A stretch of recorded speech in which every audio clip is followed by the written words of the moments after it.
आप सभी का मेरे YouTube channel study with DS Pandey में स्वागत है। आज हम प्रतिशतता का पार्ट 3 देखेंगे, जिसमें जो है हम टाइप 6 तक कुछ प्रश्न हल कर चुके हैं।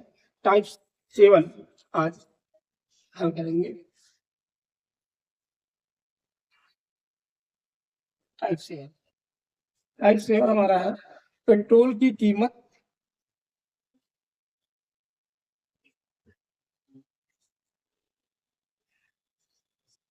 पेट्रोल की कीमत में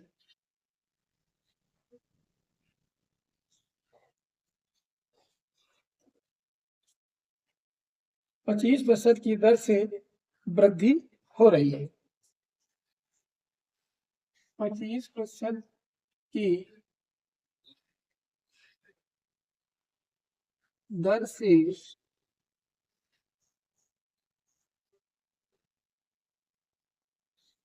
वृद्धि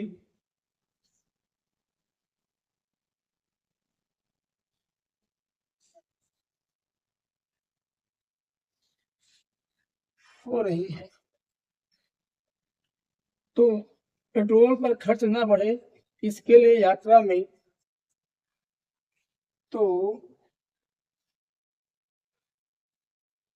पेट्रोल में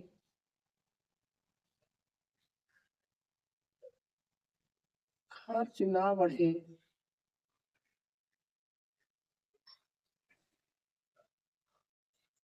इसके लिए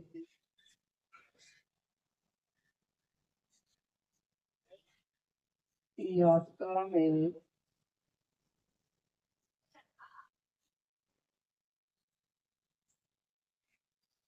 कितनी कटौती करनी पड़ेगी।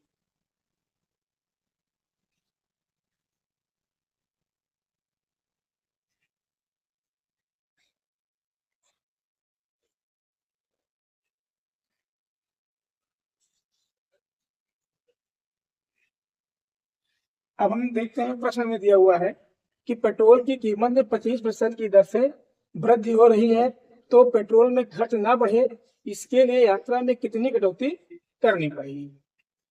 अब देखिए, पेट्रोल की कीमत में 25% की वृद्धि हो रही है। यहाँ हम लिखते हैं पहले कीमत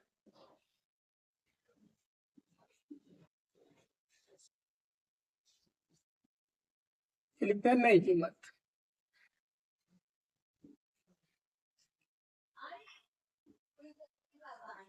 मान लेते हैं प्रारंभिक कीमत हमारी 100 है, तो चूंकि 25% की वृद्धि हो रही है इसलिए नई कीमत जो है हमारी 125 हो जाएगी। अब कह रहे हैं कि पेट्रोल में खर्च ना बढ़े इसके लिए यात्रा में कितनी कटौती करें, तो हम क्या करेंगे, इसको हम उदाहरण देखेंगे कि नई कीमत से पुरानी कीमत कितनी निकल रही है। तो हम देख रहे हैं यहाँ पर ये है कम 25। अब किससे तुलना कर रहे हैं, इस नई कीमत से तुलना कर रहे हैं, इसलिए हो जाएगा हमारा बटे में, क्योंकि जिसके साथ का या से लगा होता है वो बटे में होता है। और प्रतिशत निकालना है हमें, तो 100% से हम गुणा कर देंगे। 25 से कम 25, 25 पंच 125, 5 एक कम 5, 5 10, 5 20 बराबर हमको मिल गया -20। माइनस चिन्ह ये प्रतिशत करता है कि कमी हो रही है, आगे हम कमी लिख सकते हैं।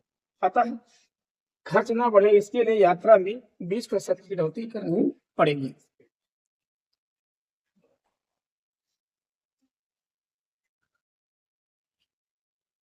अब देखते हैं अगला हम टाइप 7 में ही अगला प्रश्न।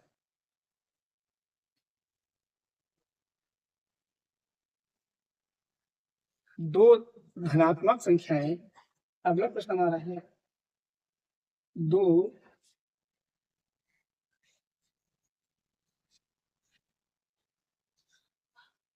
धनात्मक संख्याएं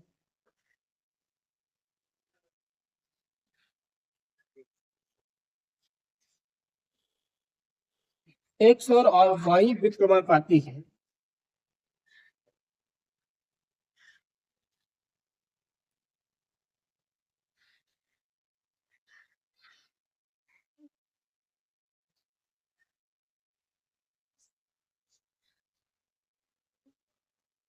एक्स और वाई व्युत्क्रमण पाती है। यदि x में 10% की वृद्धि होती है तब y में कितनी कमी होगी? यदि x में 10% की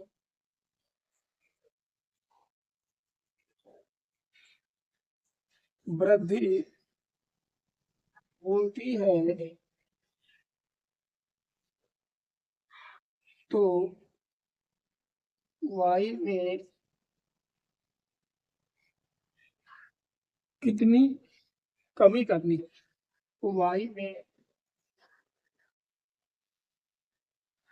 कितनी कमी करनी पड़ेगी?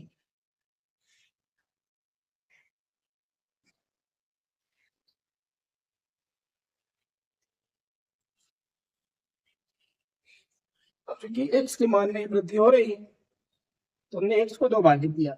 मान लेते हैं प्रारंभ में x का मान है 100 और चूंकि 10% की वृद्धि हो रही है इसलिए बात हो जाएगा 110। क्योंकि अब x और y व्युत्क्रमानुपात में है, यदि x का मान बढ़ेगा तो y का मान घटेगा, इसलिए हम इसके ऊपर ये y भी ले सकते हैं। अब देखें कि y की देख रहे हैं तो y कितने प्रतिशत कम हो, इसके देखना है। देखते हैं कि y कितना कम हो रहा है। 10 कम हो रहा है। हमने किससे तुलना किया है? इधर से तुलना किया, इसलिए जिधर से तुलना करते हैं वो हमारा बटे में आ जाएगा। प्रतिशत निकालना है तो 100% से गुणा कर देंगे, 0 से 0 काट दिया, बराबर आ गया 100/11%। या इसको सरल कर लेंगे तो 11 से 100 भाग देते हैं, 11×99, आगे 1 बराबर लिख देंगे 9 सही 1/11। अतः y के मान में 9 से 1/11 की कटौती करेंगे।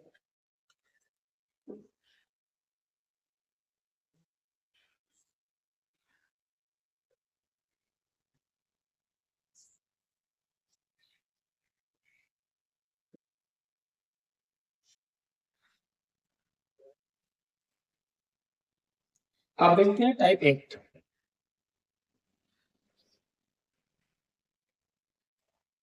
टाइप 8 देखते हैं।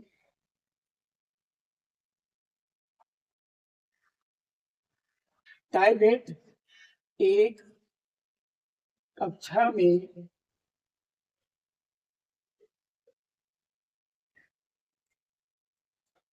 75% विद्यार्थी अंग्रेजी में, 75% विद्यार्थी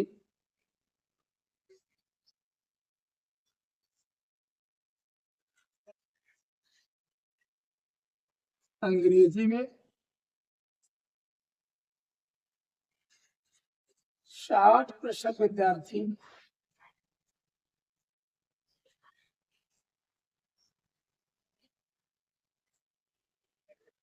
गणित में उत्तीर्ण होते, गणित में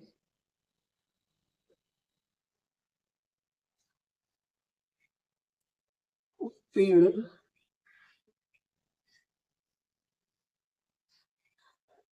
होते हैं तथा 20% विद्यार्थी दोनों विषयों में अनुत्तीर्ण होते हैं तथा 20% विद्यार्थी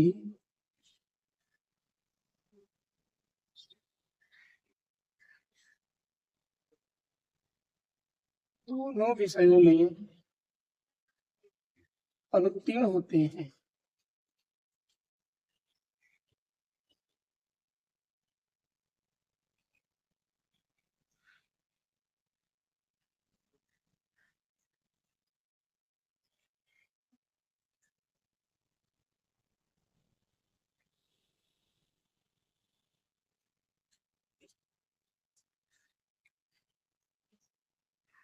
परीक्षा में उत्तीर्ण प्रतिशत क्या था?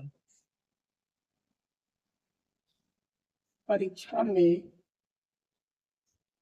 उत्तीर्ण प्रतिशत ज्ञात करो।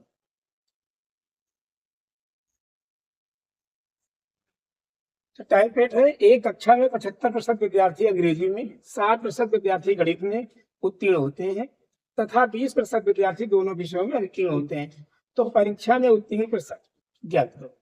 इस प्रकार के प्रश्न को हल करने के लिए हम दो व्रत बना लेते हैं।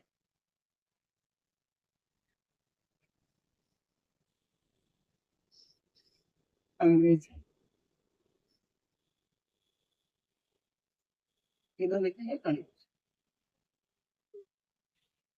अब अंग्रेजी में कह रहे हैं 75% विद्यार्थी, तुमने यहाँ 75% उत्तीर्ण हो गए हैं, और गणित में 60% विद्यार्थी उत्तीर्ण होते हैं, तो 60% विद्यार्थी इधर उत्तीर्ण लिख दिया। फिर कह रहे हैं कि दोनों विषयों में 20% विद्यार्थी अनुत्तीर्ण होते हैं। अब हम एक चीज यहाँ ध्यान देंगे कि अगर हम उत्तीर्ण लिखेंगे तो यहाँ भी उत्तीर्ण, यहाँ भी उत्तीर्ण, यहाँ भी उत्तीर्ण लिखेंगे, तीनों जगह हम उत्तीर्ण लिखेंगे। लेकिन हमसे ये कह रहे हैं कि 20% विद्यार्थी दोनों विषयों में अनुत्तीर्ण हो रहे हैं। यदि 20% विद्यार्थी अनुत्तीर्ण होते हैं, दोनों विषयों में उत्तीर्ण कितने प्रतिशत विद्यार्थी होंगे? क्योंकि 100 से 20 घटा देंगे तो आ जाएगा हमारा 80%। अतः 80% दोनों विषयों में उत्तीर्ण होंगे। तो हम यहाँ एक चीज ध्यान देंगे, अगर हम दोनों में लिखेंगे पास पास पास, मतलब तीनों में हम लिख लेंगे पास। अगर फेल लिखते हैं तो तीनों में हम फेल लिखेंगे, सब पास लिखेंगे, तीनों में 5% लिखेंगे। हमें निकालना उत्तीर्ण प्रतिशत। उत्तीर्ण प्रतिशत, उत्तीर्ण प्रतिशत बराबर हो जाएगा, पहला गोला हमारे हमारा ये, और ये है दूसरा गोला।